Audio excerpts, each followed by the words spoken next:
ce matin de nous retrouver dans ce lieu, chers frères et sœurs, pour adorer un seul nom. Alléluia. Le nom qui nous a été donné. Alléluia. C'est le seul nom qui sauve, c'est le seul nom qui rachète, chers frères et sœurs. Et que tu nous dis qu'il n'y a de salut en aucun autre, et car il n'y a sous le ciel aucun autre nom qui a été donné parmi lequel nous devions être sauvés. Et dans le salut, chers frères et sœurs, il y a tout ce dont nous pouvons avoir besoin. Déjà dans ce siècle-ci, dans le siècle à venir, c'est la vie éternelle.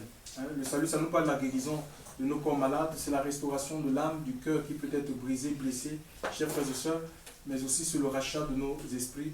À lui soit toute la gloire. Nous allons ouvrir la Bible, chers frères et sœurs, dans le livre de Jean, chapitre 3. Ça sera le verset 14 à 15 de Jean, chapitre 3. Donc si quelqu'un est dans la page, il peut faire lecture. Chapitre 3. Oui, Jean, chapitre 3, verset 14 à 15. Mais il y eut un homme d'entre les pharisiens. Non, Jean, chapitre 3, c'est pas ça mon père. Verset 14 à 15. Ah, pardon. Il faut lire à haute voix, s'il te plaît. Et comme Moïse éleva le serpent dans le désert, il faut de même que le Fils de l'homme soit élevé, afin que quiconque croit en lui ait la vie éternelle. Oui, gloire à Dieu. Quiconque croit en lui ne périsse pas, mais ait la vie éternelle. Et voilà, donc je vais le dire. Et comme Moïse éleva le serpent dans le désert, ainsi il faut de même que le Fils de l'homme soit élevé, afin que quiconque croit en lui ne périsse point, mais qu'il ait la vie éternelle. Car Dieu a tant aimé le monde. Vous connaissez ce verset, il est connu tous. Qu'il a donné son Fils unique afin qu'il comprenne à lui ne périsse point, mais qu'il ait la vie éternelle. Alléluia. Et comme Moïse éleva le serpent au désert, il le faut de même que le Fils de l'homme soit élevé. Donc pour comprendre un peu cette histoire, l'histoire de Moïse avec le peuple d'Israël, c'est dans le livre de Nombre 21. Moïse était le libérateur du peuple juif. Vous êtes sans ignorer que ce peuple était esclave. 400 ans de souffrance, de domination, de servitude. Ils étaient sous la main tenue par Pharaon. Et Dieu va susciter un libérateur pour ce peuple en la personne même de Moïse. Mais Moïse, il voudra entrer dans le ministère de manière prématurée. Et cela va coûter la mort, cela va coûter la vie d'un Égyptien. Il va tuer l'Égyptien pour prendre la défense. Parce qu'il y a 40 ans, il y aura deux Égyptiens qui étaient en train de se battre. Un Égyptien qui était en train de battre un Hébreu. Et lui, il était hébreu, il était juif de naissance. Il était juif de naissance et Égyptien d'adoption. Il va prendre la défense du juif. Et il tuera en tuant l'Égyptien. Le lendemain, la même scène va se reproduire. Mais cette fois, ça sera deux Hébreux qui seront en train de se battre. Il va les exhorter à la paix. Il va les exhorter, vous êtes des frères, pourquoi est-ce que vous vous battez? Il y a un qui dira à Moïse, mais veux-tu me tuer comme tu as tué l'Égyptien? Et quand il a su que la chose était connue, qu'est-ce qu'il a fait? Il fuira l'Égypte. Et quelquefois nous sommes comme ça. Moïse à 40 ans, il sentait l'appel de Dieu dans sa vie, il sentait qu'il était appelé à libérer ce peuple. Mais il a voulu rentrer dans le ministère un peu de manière prématurée. Nous avons parfois, quand Dieu nous appelle, il appelle des personnes, il les donne les dons. Mais les dons, ça ne veut pas dire qu'on est spirituel, qu'on est complètement affermi, parce que quand le don vient, il loge dans ton esprit. Il faut que le Seigneur travaille ton caractère. Et ça prend du temps. Il faut que Dieu travaille ton caractère, parce que si tu rentres de manière prématurée, c'est un peu comme un enfant. Imagine un peu, si un enfant sort du ventre à moins de 9 mois, ou je ne sais pas, 6 mois, cet enfant n'est pas suffisamment formé pour affronter le monde extérieur. Parce qu'il y a le froid. Le froid peut tuer facilement cet enfant. Chers frères et sœurs, le froid, la chaleur peut tuer parce qu'il n'est pas suffisamment... 6 mois ne sont pas suffisants pour former un enfant, chers frères et sœurs. Donc, et ça prend 9 mois. Et le Seigneur, quand Dieu nous appelle, il faut qu'il nous forme, premièrement, pour qu'on soit capable, chers frères et sœurs, d'affronter, parce que ce n'est pas que la gloire. Et c'est bien de dire, je suis appelé par le Seigneur. Mais combien de personnes aujourd'hui ne parlent plus de Dieu parce qu'on les a critiqués, Ils n'ont pas subi la transformation nécessaire pour pouvoir affronter chaque chose. Il n'y a pas que le côté positif dans ce qui concerne les choses de Dieu. Le ministère, c'est bien, mais en même temps, ça va t'attirer les critiques, les incompréhensions, le rejet, chers frères et sœurs, les moqueries. Mais si tu n'es pas formé par le Seigneur, je parle bien de formé par le Seigneur, parce qu'il y a des écoles des hommes, il y a des formations d'hommes, je parle bien de la formation du Seigneur. Et Dieu nous forme où? C'est au désert. Moïse a été entraîné au désert et ça a pris 40 années où il a été déstructuré. Il a fallu que Dieu détruise tous ses vêtements. Les vêtements égyptiens, les médailles qu'il avait, les médailles de la vaillance, commandeur, parce que c'était un homme qui était très puissant. Il était puissant en œuvre. Il avait étudié il avait étudié toutes les sciences de l'Égypte. Et en Égypte, il n'y avait pas que de l'agriculture. En Égypte, il n'y avait pas que de l'architecture. Il y avait aussi les sciences occultes. Donc, il fallait que le Seigneur déprogramme, qu'il change son esprit, que la métanoïa se produise en lui, la façon de penser, pour qu'il ne reproduise pas ce qu'il était hier au milieu du peuple, sur le peuple que Dieu devait lui donner devait lui confier. Chers frères et sœurs dans le Seigneur. Donc il y a une transformation qui doit s'opérer dans notre cœur. Certains veulent rentrer, ils sont encore dans l'œuf, ils veulent rentrer de manière prématurée. Ils sont encore dans l'œuf tellement ils veulent vite parler, ils veulent vite se lever, chers frères et sœurs. Non, chers frères et sœurs dans le Seigneur, tu n'iras pas loin. Tu as besoin d'abord peut-être tu as besoin de laisser que le Seigneur te forme, qui te transforme. Et celui qui va te donner le top de part, chers frères et sœurs. Quand Moïse a été formé par rapport à la rencontre qu'il a faite, ce buisson qui brûlait sans être consumé, chers frères et sœurs. Il a fait la rencontre du buisson alors qu'il paissait le troupeau de son beau-père. Il verra un buisson, un arbuste qui brûlait et cet arbuste ne consumait pas. Il avait l'habitude de voir les arbustes parce que c'était un homme qui vivait dans le désert. Il avait l'habitude de voir les arbustes brûler et consumer. Mais cet arbuste-là était particulier. Et ça va, l'Écriture dit que dans Exode 3, il va prendre ce qu'on appelle, il va s'arrêter. Il va s'arrêter pour aller voir. Il pensait que c'était une vision en fait. Pour aller voir ce qu'il est dans. C'était une vision, mais une vision de jour. Alléluia. Il y a deux types de visions. Il y a les visions de nuit et il y a aussi les visions de jour. Mais on ne cherche pas les visions par nous-mêmes. C'est Dieu qui nous les donne. Comme on est là ce matin, tu peux avoir une vision. Dieu te donne une vision. Dieu te fait voir des choses sur quelqu'un. Tu vois? C'est biblique. Où tu peux être couché la nuit, Dieu te donne des visions. Et l'église, l'assemblée, c'est un peuple de visionnaires. Hein? Joël 2, 28, il dit car dans les derniers temps, je reprendrai de mon esprit sur toute chair, vos fils et vos filles prophétiseront, vos jeunes gens auront des visions. Donc les visions, ce sont les dons dans la communauté, au service de la communauté que Dieu distribue, que le Saint-Esprit distribue au milieu de la communauté, chaque fois, au milieu de l'assemblée. Donc, et quand Dieu nous appelle, Moïse va voir ce buisson qui brûlait sans être consumé, ça va attirer son regard. Imaginez un peu, nous sommes dans cette maison. Imaginez un peu que cette maison prenne feu. Il y a le feu, mais la maison ne brûle pas. La maison ne consume pas les tôles, rien. Il n'y a rien qui consume. Il y a ceux qui habitent, les propriétaires de cette maison, ils sortent, ils vont faire les courses, ils démarrent les voitures, mais la maison est en feu. Et les gens, ils viennent, ils rentrent, ils ressortent. Il y a des visiteurs qui viennent, comme nous sommes venus de Montpellier, Castelnau. Et nous venons ici, on les salue, la maison est un peu, mais ça va attirer tous les médias, chers frères et sœurs du monde. Je dis que même CNN va se déplacer des États-Unis pour venir voir, pour aller voir, mais qu'est-ce qui se passe là-bas à Béziers. Chers frères et sœurs, en fait, l'Église a besoin de retrouver le feu de Dieu. C'est le feu de Dieu. Il y a trop de conférences, chers frères et sœurs. Trop de conférences qui sont faites. On parle beaucoup du nom de Jésus, mais il n'y a pas le feu. C'est le feu qui attire, le feu de la présence. Chers frères et sœurs, la présence du Seigneur. On est rentré dans les publicités, le marketing. L'église, pourquoi? Parce qu'en fait, l'église est tombée dans le commerce. L'église est rentrée dans le commerce. On fait plus de commerce avec le nom de Jésus. Plus de commerce avec le nom de Jésus. C'est pourquoi? Puisque Dieu ne peut pas rentrer dans ça. Certains, même pour justifier le commerce, ils disent que bon, ils font le commerce, ça permet que cet argent, les rentrées d'argent, les permet de participer pour l'avancement de l'œuvre de Dieu, ce qui est complètement faux. Quand une œuvre est suscitée par Dieu, le Seigneur lui-même se charge de soutenir son œuvre. Il soutient son œuvre par l'Esprit Saint. Quand nous lisons le livre de Actes, Actes nous dit que parce qu'il y avait la crainte de Dieu, et l'église que nous sommes, l'église qui n'est pas le bâtiment, doit retrouver la crainte du Seigneur. L'église s'accroissait par l'assistance du Saint-Esprit. Quand une église est assistée par l'assistance du Saint-Esprit, ce feu que Moïse a vu sur ce buisson, chers frères et sœurs, qui brûlait, cette église va grandir. Elle va déjà grandir spirituellement. Alléluia. Elle elle va grandir spirituellement, elle va germer, chers frères et sœurs. Alléluia, comme Jésus grandissait en statut, en sagesse, en intelligence, en force, devant Dieu, devant les hommes, et elle va aussi grandir sur le plan numérique, chers frères et sœurs, dans le Seigneur. Elle va grandir, Dieu va multiplier, le Seigneur va rajouter dans l'église ceux qui sont sauvés. Alléluia. C'est ça, nous avons besoin de retrouver. Mais l'église, elle est atteinte, elle est flétrie.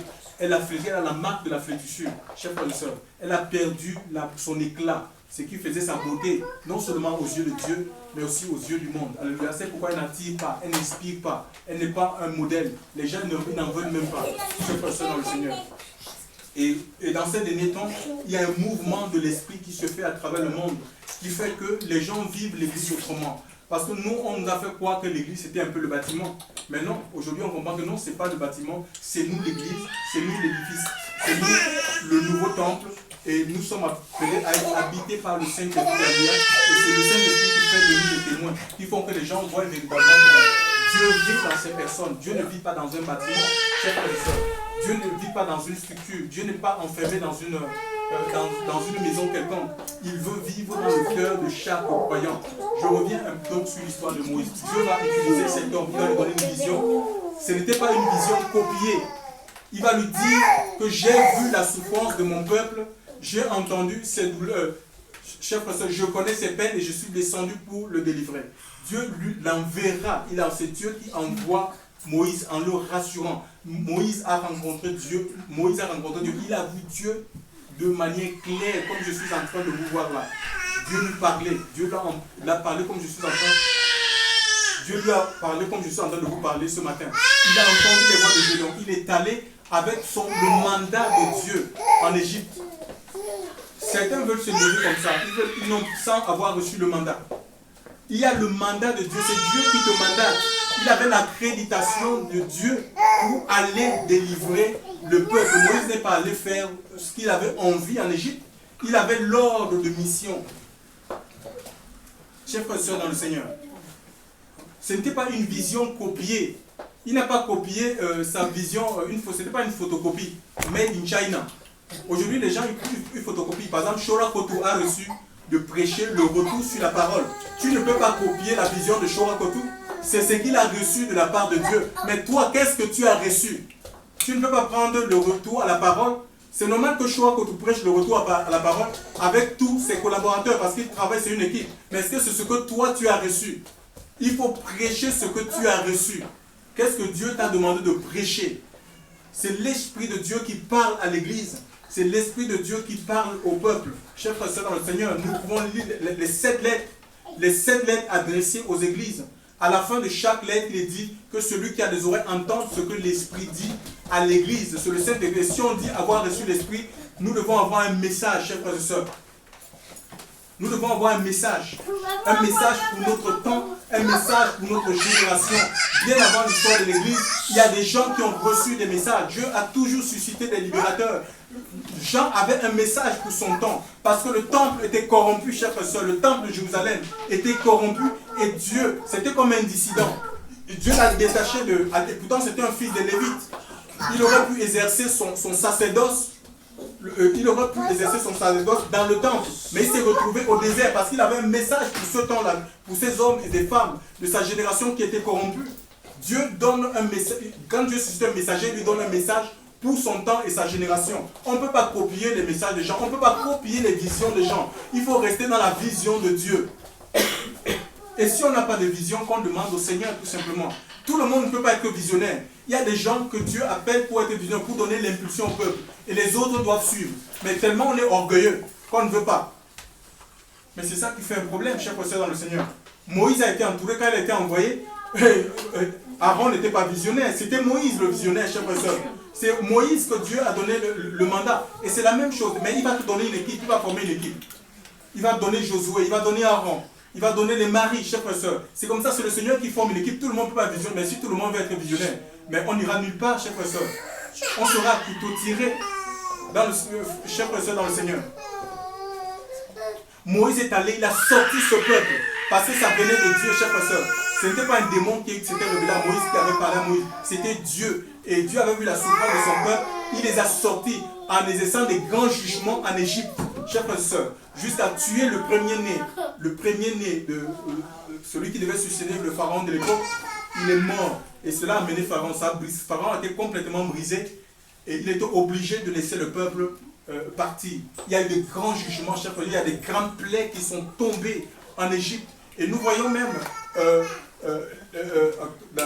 la mer Rouge. La mer Rouge s'est ouverte en deux. Moïse a partagé la mer Rouge en deux et le peuple est passé. Le peuple est passé à sec. Les Égyptiens, chers frères et sœurs, l'armée de Pharaon a voulu poursuivre ce peuple. Et ils ont utilisé la même route. Mais ce n'était pas la route qui était ouverte par eux. Dieu avait ouvert la mer, c'était pour faire passer les Juifs, son peuple. Ce n'était pas pour que les Égyptiens passent par cette route. Tu vois, on ne peut pas aimer. Ce n'est pas parce que Dieu peut m'inspirer de faire quelque chose que forcément il faut que toi aussi tu le fasses. Ça ne marchera pas. Si tu le fais, ça ne marchera pas pour toi. Parce que Dieu ne t'a pas demandé de le faire. Donc on ne peut pas imiter, on n'est pas des singes.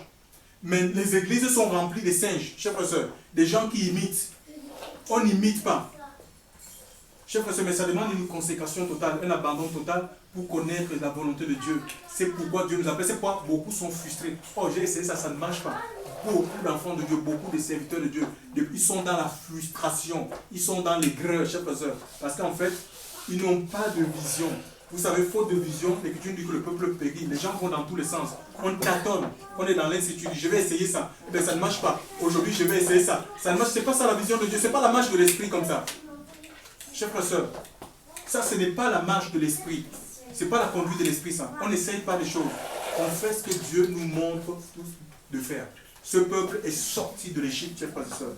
Ils sont sortis de l'Égypte à main forte et à pointe étendue. Dieu a libéré ce peuple. Ils se retrouvent au désert. Nous sommes dans le nombre 21. Et là, il y a quelque chose qui s'est passé. Ils se sont mis à contester contre Moïse.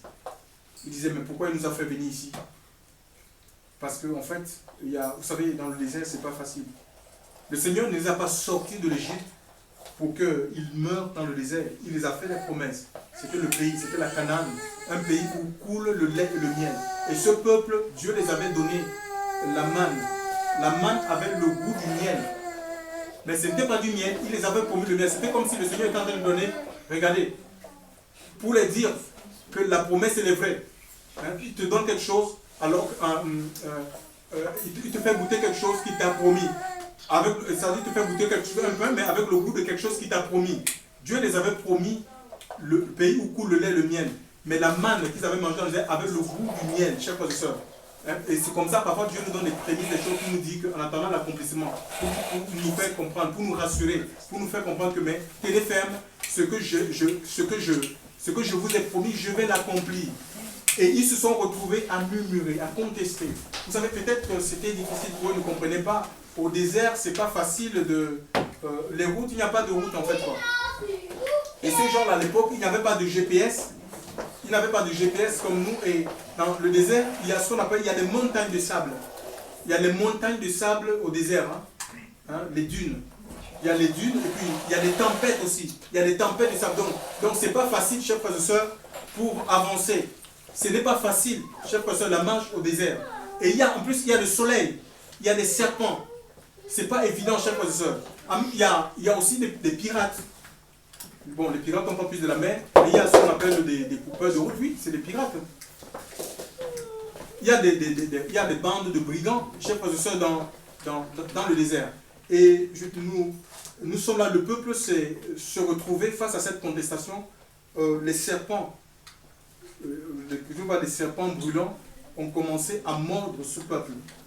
Et ils se sont mis à mourir. Il y a des parents qui perdaient leurs enfants, les enfants qui perdaient les parents, les petits-enfants qui perdaient leurs grands-parents. Il y a des hommes, les époux qui perdaient leur épouse à cause de cette plaie, chers frères et sœurs. Donc, et là, il y avait la communicatombe. Et qu'a fait Moïse? Moïse, qu'est-ce qu'il va faire? Il va chercher, il fallait une solution pour mettre fin à ce fléau. Il fallait une solution pour mettre fin à cette plaie. Il y avait une plaie qui frappait, chers frères et sœurs. Il fallait une solution. pour mettre fin à cette plaie. Il fallait faire quelque chose, chers frères et sœurs. Il fallait que Moïse ira consulter le Seigneur, chers frères et sœurs, face à cette plaie.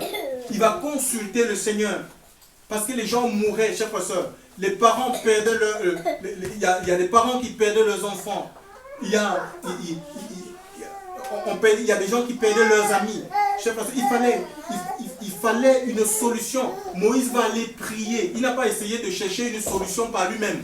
Il dit, mais pour éradiquer la plaie, pour mettre fin à cette plaie, je vais essayer, par exemple, d'inventer, c'est pas mieux inventer des choses. À concocter, je ne sais pas, une mixture, pour essayer de donner un breuvage pour donner aux gens. Non, il va prier Dieu, chers frères et sœurs dans le Seigneur. Et Dieu lui dira de prendre un serpent et de le placer sur la pêche, et que quiconque regardera fixera de fabriquer un serpent d'airain et de le placer sur une pêche, et que celui qui regardera au serpent qui était placé sur la pêche par Moïse conserve la vie. Chers frères et sœurs, donc, et maintenant Moïse a obéi tout simplement à l'ordre divin, à l'ordre qu'il a reçu de Dieu. Il a placé le serpent, il a fabriqué un serpent d'airain, il l'a placé sur la pêche, et quiconque regardait à ce serpent était comme immunisé contre les morsures du serpent. Parce que les serpents sont au désert, il était aussi, ça dit que le serpent, en fait, donc il était immunisé contre les morsures du serpent, il ne pouvait plus tomber sous les morsures, chers frères et sœurs.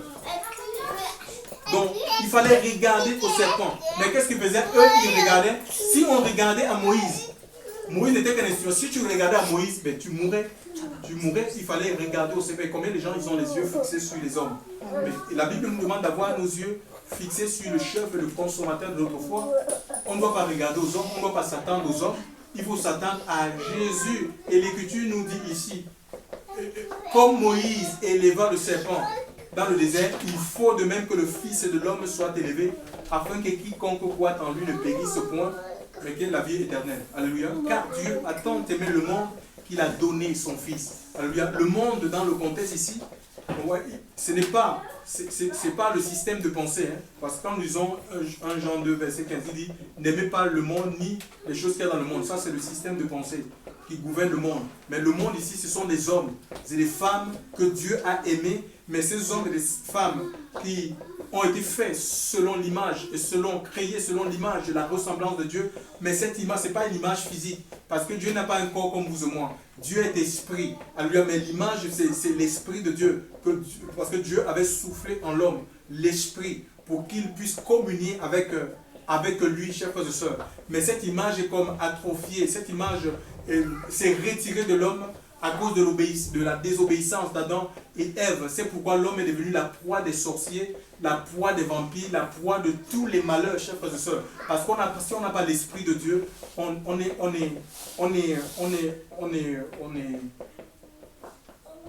à la merci de l'ennemi, chers frères et sœurs. On est à la merci des forces des ténèbres. On est à la merci des puissances occultes. On est à la merci de Satan. Satan peut jouer avec notre vie, chers frères et sœurs. Hein? Il dit, comme Moïse éleva, il faut de même que le Fils de l'homme soit élevé. Donc c'est ça, afin que les hommes dans le monde, ceux qui souffrent, ceux qui périssent dans le monde, ceux qui périssent dans le péché, ceux qui périssent dans les maladies, ceux qui périssent par des difficultés, chers frères et sœurs, regardent à Jésus. Croient dans le sacrifice de la croix. Il n'est pas question d'adhérer à un mouvement religieux, de suivre une organisation quelconque. Il est parlé de croire. Quiconque croit au Fils de Dieu et la vie éternelle. La vie éternelle, c'est la vie de Dieu, chers frères et sœurs. Ce n'est pas une vie imaginaire. Jean-Paul Francis dit, celui qui a le Christ a la vie éternelle. Dieu veut nous donner cette vie. C'est la vie de Dieu. Une vie sainte, une vie pure. C'est pourquoi la Bible dit que ceux qui sont en Christ, ils deviennent des nouvelles créations, des choses anciennes sont passées et toutes choses sont faites nouvelles. Le Seigneur veut faire de nous une nouvelle création. Il veut changer notre identité. Il veut changer notre existence, chers frères et sœurs. C'est possible, mais nous devons regarder. Ça dit qu'il faut avoir foi. Il faut que nous ayons foi dans la parole de Dieu. Croire, c'est ouvrir son cœur, chers frères et sœurs. Il faut ouvrir son cœur pour le recevoir. Alléluia. Parce que c'est en croyant du cœur qu'on parvient à la justice de Dieu. Dieu nous impute sa justice. C'est une justice qui est imputée. Chers frères et sœurs, ce n'est pas une justice humaine. Une justice religieuse. C'est une justice, c'est la justice divine. Dieu nous l'impute Parce qu'on ouvre notre cœur, il nous la donne. C'est le vêtement de Christ. Alléluia. Il nous rend comme tel il est, tel nous serons. Il commence une œuvre en nous. Alléluia. Une œuvre de justice, de sainteté. C'est lui qui nous transforme intérieurement. Alléluia. Et si nous confessons aussi de notre bouche, si nous nous déclarons publiquement pour le Seigneur, mais nous allons rentrer dans le salut de Dieu. Alléluia. Chers frères et sœurs, Dieu nous a aimés. De même, et c'était des gens qui regardaient au serpent de rein, chers frères et sœurs, ils conservaient la vie. Ils étaient immunisés contre les morsures du serpent. Le serpent, ça symbolise Satan. Alléluia. Satan est dans le monde, chers frères et sœurs. Alléluia. Et nous voyons ses œuvres partout. Il y a ses œuvres. Regardez les divorces dans les familles. Chers frères et sœurs, les enfants qui sont livrés à eux-mêmes, ils sont abandonnés. Il y a tellement, il y a des morts complètement atroces, des situations difficiles que les gens vivent, chers frères et sœurs, parce qu'ils sont cernés par les puissances démoniaques. La solution, c'est Jésus. Alléluia. La solution face à ça, c'est Jésus. Tu ne peux pas par toi-même. Nous ne pouvons pas combattre Satan par nous-mêmes. Alléluia. Nous avons besoin d'accepter son règne. Alléluia. Le règne de Christ dans notre vie. Il est le roi. Alléluia. Il est le roi. Et ça nous prend comme étant le roi. Et il nous présente ici un royaume. Il ne nous présente pas une organisation. Il ne nous présente pas une religion, chers frères et sœurs. Il ne nous présente pas un système de pensée. Il parle d'un royaume. Il cherchait premièrement le royaume et la justice. Et tout vous sera donné par-dessus. C'est lui le roi en fait quoi. Il faut qu'on l'accepte. Quand nous l'acceptons, il nous adopte dans son royaume. Alléluia. À celui qu'il a reçu, à tous ceux qui croient en son nom, il leur a donné le pouvoir de devenir enfants de Dieu, lesquels sont nés non de la volonté de l'homme, ni de la volonté de la chair, chers frères et sœurs, mais ni du sang, mais de la volonté de Dieu. Alléluia. Dieu nous adopte, il fait de nous des fils et des filles du royaume. Il nous donne son esprit, il nous scelle de l'esprit pour le jour du rachat. L'esprit, pourquoi? Pour que l'esprit de Dieu puisse contrôler notre vie. Alléluia. L'esprit, pourquoi? Pour que l'esprit, parce que l'esprit, ça joue le rôle du sel. Le sel, c'est un conservateur. Et c'est l'esprit de Dieu qui va conserver ta vie pure jusqu'à sa venue. Parce qu'il a promis un jour nous chercher. Pour garder cette vie-là, la vie éternelle, c'est une vie infinie. Nous sommes sur la terre, nous sommes des hommes temporels. Nous sommes éphémères. Nous allons passer par la mort, même si on connaît le Seigneur. Certains passeront par la mort, mais d'autres vont vivre l'enlèvement comme ça. D'autres vivront, ils ne passeront pas par la mort, ils ne connaîtront pas l'enlèvement quand le Seigneur viendra. Nous ne savons pas quand, parce que la Bible ne nous le dit pas, mais ils seront enlevés pour rentrer, pour vivre éternellement avec le Seigneur. Ce ne sont pas des choses imaginaires, ce sont des réalités. Dans la Bible, quand nous lisons l'Ancienne Alliance, il y a des enlèvements qui sont faits, chers frères et sœurs. Élie a été enlevé, il n'est pas passé par la mort. Il y a Enoch qui a été enlevé, ils n'ont pas connu la mort, on ne les a pas enterrés, chers frères et sœurs, contrairement à Élisée. Élisée, lui, il a été enterré, chers frères et sœurs. Il y a des gens qui ont été enlevés, chers frères et sœurs. C'est biblique, alléluia. Et le Seigneur promet la vie éternelle. C'est la vie de Dieu. Ça vient d'abord. Elle commence ici. Elle va briser les chaînes, les vices, les passions. Elle va nous délivrer de ces choses, chers frères et sœurs. Elle va nous délivrer de la vie du monde. Et pour qu'on puisse affectionner aux choses de Dieu. Alléluia. Pour qu'on puisse aimer Dieu, qu'on puisse aimer sa parole, qu'on puisse aimer la vie de prière, la vie d'adoration, chers frères et sœurs. Alléluia. Le partage, c'est possible, chers frères et sœurs, parce que le Seigneur a accompli l'œuvre sur le bois de la croix. Et il nous parle d'un royaume. Le Seigneur ne nous a jamais demandé de chercher une organisation. Il ne nous a jamais demandé de chercher une religion, chers frères et sœurs. Ce n'est pas la solution. Il y cherchait premièrement le royaume et la justice. Et l'apôtre de Dieu, tout vous sera donné par-dessus. Parce que nous sommes dans un corps. Le corps a besoin du vêtement. Le corps a besoin de la nourriture. Donc pour ces choses, le Seigneur peut pouvoir dans le domaine de l'emploi. Alléluia. C'est possible ça. Mais il faut que nous fassions confiance. Le royaume des cieux, c'est quoi? Romains chapitre 14, verset. On peut lire Romains s'il vous plaît. Romains 14, verset 17. Romains 14, verset 17.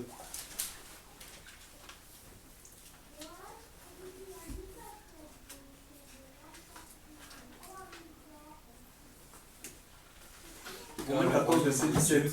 Car le royaume de Dieu, ce n'est pas la viande et le boire, mais il est justice, paix et joie par le Saint-Esprit. Oui, mais le royaume des cieux, chers frères et sœurs, ce n'est pas les royaumes de la terre. Et on doit arrêter, en tant que prédicateur, on doit arrêter de prêcher aux gens les choses de la terre. On prêche les visas. Par exemple, en Afrique, on parle de gens, oui, venez à Jésus, il va vous donner les visas. On parle des gens des visas. On parle des gens de la prospérité, le matériel. Tout ça tourne autour. Non, le royaume des cieux, ce n'est pas les choses qui tournent autour du corps. Même si ça fait partie du royaume, mais ce n'est pas le royaume. Alléluia. Parce que si nous rentrons dans le royaume, Dieu pourvoit à nos besoins. Alléluia. Dieu ne veut pas que nous soyons à la rue. Alléluia. Non, il ne veut pas que nous soyons sans emploi. Non. Alléluia. Il va pouvoir. Alléluia. Parce qu'il sait de quoi nous sommes faits. C'est lui qui nous a créés. Il dit que c'est la paix, c'est la joie. La paix, c'est une paix spirituelle qui contrôle ta vie. Tu peux passer des situations, tu peux être dans le trouble, des situations de trouble. C'est une paix qui contrôle. C'est la paix de Dieu qui surpasse tout entendement, toute intelligence. Ça veut dire que tu peux être dans le chômage, mais tu as la paix. Les gens disent que mais comment est-ce que tu arrives à être en paix comme ça? Tu peux avoir des malheurs qui s'abattent dans ta famille, mais tu es dans la paix. C'est une paix spirituelle. L'Esprit de Dieu, c'est l'esprit de paix. Alléluia. Et la paix, c'est le fruit de l'Esprit. Il parle, c'est la paix, c'est la joie. Alléluia. C'est la joie du salut. Quand on rencontre le Seigneur, je vous assure, on est heureux. C'est la joie du salut, chers frères et sœurs. On doit l'expérimenter. Alléluia. C'est en Christ. C'est une joie qui est spirituelle. C'est pas, ah, je suis en joie. Non. C'est pas une fausse joie, une joie factice ou qu'on essaie de fabriquer. Non. C'est la joie de Dieu, chers frères et sœurs, en nous. On voit, on est rayonnant. On est rayonnant et c'est visible même par les gens du monde. On peut avoir 0 € dans notre compte. Ce n'est pas un problème d'avoir un grand compte bien fourni. Non, je vous assure, on est dans la joie du Seigneur. Et le Seigneur est venu nous donner, au lieu du deuil, il est venu nous donner une huile de joie. Alléluia. Ça, c'est l'Esprit Saint. C'est l'esprit de joie. C'est l'esprit de paix. C'est la justice de Dieu. La justice, pas de la justice, par le Saint-Esprit. Alléluia. Et que ceux qui servent Dieu de telle manière, ils sont agréables. Ils sont agréables à Dieu, chers frères et sœurs. Alléluia. Et le Seigneur est venu, chers frères et sœurs, et Jésus est la preuve de l'amour de Dieu. Il n'y a pas d'amour sans preuve. Et nous, les hommes, on a toujours dit, on aime le Seigneur. Seigneur, je t'aime, je t'aime, je t'aime. Non, mais on ne peut pas aimer seulement du bout des lèvres. C'est notre vie qui témoigne véritablement si nous aimons Dieu ou pas. Ce sont nos choix, chers frères et sœurs, que nous faisons qui détermine si on est avec le Seigneur ou on n'est pas, ou on continue à suivre la voie de nos propres chairs. Alléluia. Dieu a tant aimé le monde qu'il a donné. Dieu a prouvé son amour. Il a authentifié son amour. L'amour véritable, ça se démontre. Il y a des preuves, alléluia. Il a prouvé en donnant, alléluia, donnant ce qu'il y a de plus cher. Vous savez, on peut aimer, on peut donner sans aimer. Parce qu'on veut se montrer, hein, parce que c'est calculé, mais il nous est impossible d'aimer sans donner. Hein? Le véritable amour, ça pousse au sacrifice. Alléluia. Ça pousse au sacrifice. Et c'est pourquoi la Bible nous exhorte en tant que mari d'aimer nos femmes comme Christ a aimé l'Église et il s'est sacrifié pour elle, chers frères et sœurs. Alléluia. Il s'est donné à la croix. Alléluia. Pour elle. Jésus est la preuve de l'amour de Dieu. Jésus s'est identifié au mal. Le serpent, ça symbolise le mal. Hein? Quoi qu'il n'eût point commis de péché, le Seigneur, Dieu l'a brisé par la souffrance. Et Jésus lui-même, alors qu'il était quelqu'un de saint de pur, il s'est identifié au mal. Chers frères et sœurs, il a pris le mal sur lui, il a pris le péché sur lui, afin que nous devenions en Dieu justice de Dieu, afin que nous recevions la justice de Dieu, chers frères et sœurs. Il a pris le mal, il s'est identifié au mal, chers frères et sœurs, pour nous guérir du mal, alléluia, pour nous guérir de la vie de péché. La plus belle des guérisons, de délivrance qu'on puisse expérimenter, chers frères et sœurs, c'est la guérison à l'égard du péché, vis-à-vis du péché, chers frères et sœurs. Vous savez, quand on est guéri du péché, on est vraiment dans la paix, chers frères et sœurs. Le Seigneur peut nous guérir des maladies, diabète, hémorroïdes, sida. Mais si on n'est pas guéri du péché, on va aller chercher encore un autre sida. Oui? Si on n'est pas guéri du péché, du mensonge par exemple, ou du vol, ben on va aller voler et on va se retrouver en prison. Le Seigneur délivre, chers frères et sœurs, alléluia. Et il n'y a aucun péché qui puisse résister face à l'œuvre de la croix. Alléluia. Satan essaie de défier Dieu en poussant les hommes à toutes sortes de perversions. Il y a des hommes qui pratiquent, par exemple, la partouze. Ils partagent leurs femmes avec d'autres hommes. Il y en a ceux qui pratiquent l'échangisme. Et ils pensent que c'est normal. Ils vont changer leur femme. Et ils vont prendre aussi la femme de celui avec qui ils font l'échange. Comme si c'était devenu de la marchandise. Chers frères et sœurs dans le Seigneur, il y en a qui pratiquent, il y a des pratiques sado-masochistes, pornographiques, chers frères et sœurs. Mais notre corps, c'est le temple du Saint-Esprit, nous dit l'Écriture, une habitation de Dieu en esprit. Là où l'Esprit de Dieu est, il ne peut pas y avoir de telles pratiques. Parce que cette vie, elle est contrôlée, elle est soumise, chers frères et sœurs. Alléluia. Même quand il y a des idées qui viennent, non. L'Esprit de Dieu est plus fort, alléluia. L'Esprit de Dieu est plus fort pour te maîtriser, chers frères et sœurs, pour maîtriser tes pulsions. Chers frères et sœurs, c'est ce que Dieu veut. Nous avons besoin de l'Esprit de Dieu. Chers frères et sœurs, alléluia. Le Seigneur, quand on vient au Seigneur, nous donne son Esprit. Et c'est l'Esprit Saint qui fait la différence, qui révèle si véritablement on est enfant de Dieu ou pas. Ce n'est pas la Bible, parce que Satan peut enseigner la Bible. Alléluia. Les sorciers peuvent enseigner la Bible, chers frères et sœurs. Alléluia. C'est le Saint-Esprit qui révèle, parce que l'Esprit, le fruit de l'Esprit. La Bible parle du fruit de l'Esprit. Donc quand l'Esprit de Dieu vient en nous, ça vient avec le fruit. Alléluia. Alléluia. Gloire à Dieu. Donc ça vient avec le fruit. C'est la paix, c'est la joie, c'est la maîtrise de soi, c'est la douceur, c'est la tempérance, chers frères et sœurs. Alléluia, c'est la fidélité. On est fidèle à sa femme. Alléluia. On est fidèle à sa femme. On est fidèle à son mari. Ça, c'est Dieu qui fait ce travail dans ta vie en accord avec ta volonté, chers frères et sœurs, dans le Seigneur. Le Seigneur est venu nous délivrer de la puissance du péché, chers frères et sœurs. Parce que si on n'est pas délivré du péché, le péché domine. On croit qu'on fait notre... je vis ma vie. Non, mais tu es esclave. On est esclave des vices, on est esclave des passions. On est esclave parce qu'on est dominé tout simplement. Et la délivrance, c'est auprès du Seigneur. Alléluia. L'œuvre a été accomplie. Tout est accompli sur le bois de la croix. Alléluia. Et l'ayant reçu, nous allons de restauration en restauration jusqu'à sa venue prochaine. Il a promis, il est venu donner la vie éternelle. Et il viendra nous chercher pour nous entraîner dans cette vie. À lui soit toute la gloire. Merci Seigneur. Merci Jésus. Merci Jésus, tu es grand.